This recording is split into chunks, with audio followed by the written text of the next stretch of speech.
All right, let's talk about Portuguese reflexive verbs. You know, those tricky little words that seem to jump around in a sentence. If you've ever felt a little lost with them, you're definitely not alone. But what if I told you they follow a really simple logic?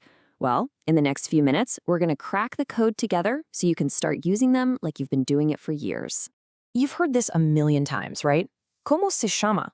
We learn it means what is your name, but if you translate it literally, it's actually how do you call yourself?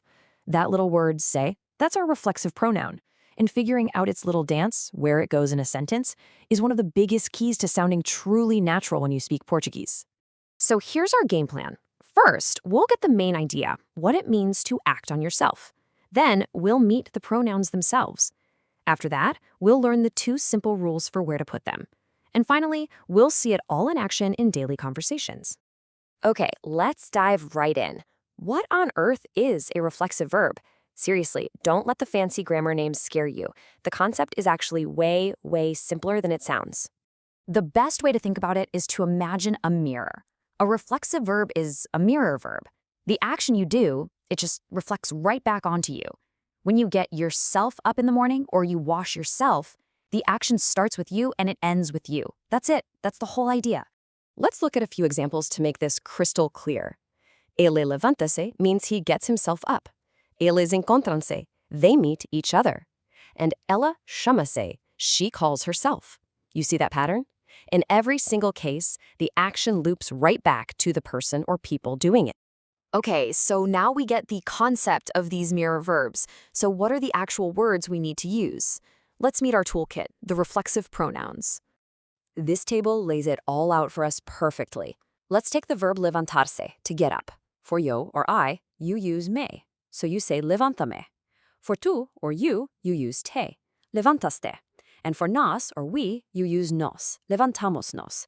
Each person has their own little pronoun that signals the action is reflecting back. These are the key little words we're talking about. And now for the big one, the part that trips almost everyone up at first. Where exactly do you put that little pronoun? Before the verb? After the verb? Well, don't worry, because it's actually not that complicated. There are really just two main rules you need to know. And here they are. It's this simple. Rule number 1. In a straightforward, positive sentence, the pronoun goes after the verb, and you connect it with a little hyphen, just like ela chama-se Ruth. But, and this is the key, rule number 2. If you make the sentence negative, or if you ask a question, that pronoun jumps to the front, right before the verb, like eu não me levanto tarde. That's it. That's the secret. If you can get these two patterns down, you have basically cracked the code. And hey, don't just take my word for it. Look at this. This is straight out of a classic grammar book, Gramatica Activa. The example says, nunca me lembro, which means I never remember. Now, because nunca, or never, is a negative word, where does that pronoun me go? Bam! Right to the front.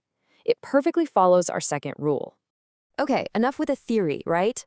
Let's get to the fun part. Let's see how all of this actually sounds when people are just talking, in the real world. So why does all this matter so much? Because these verbs are everywhere. They're literally how you talk about your day.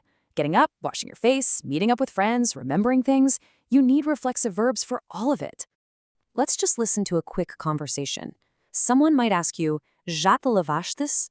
Which means, have you washed up yet? Notice that. It's a question, so the pronoun te jumps right to the front, just like our rule says. And how would you answer? You could say, ainda não me lavei. I haven't washed yet. Because you used now, the sentence is negative. So again, that me moves right before the verb. You can start to feel the rhythm of it, can't you? How about making plans? You might ask, a que horas é que nos encontramos? What time are we meeting? Às 11h30 no café. Just like that, knowing how to use one reflexive verb in a question lets you have a totally normal, everyday conversation. It's that practical. Here's another one you will hear all the time. Lembras-te da Ana? Do you remember Anna? And the perfect answer, if you do remember her, is a simple, positive sentence. Lembro-me muito bem. I remember very well. And there it is, rule number 1 in action. Because it's a positive statement, the me just gets tacked right onto the end of the verb. See how it's all starting to connect?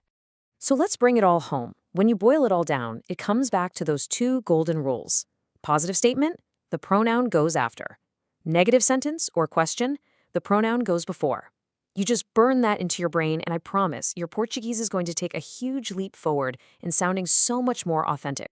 So, there you have it. The rules are now officially in your toolkit. The only question is, what are you going to do with them? Think about your morning. Eu levanto-me. I get myself up. Eu visto-me. I dress myself. The power to build these sentences and so many more is officially yours.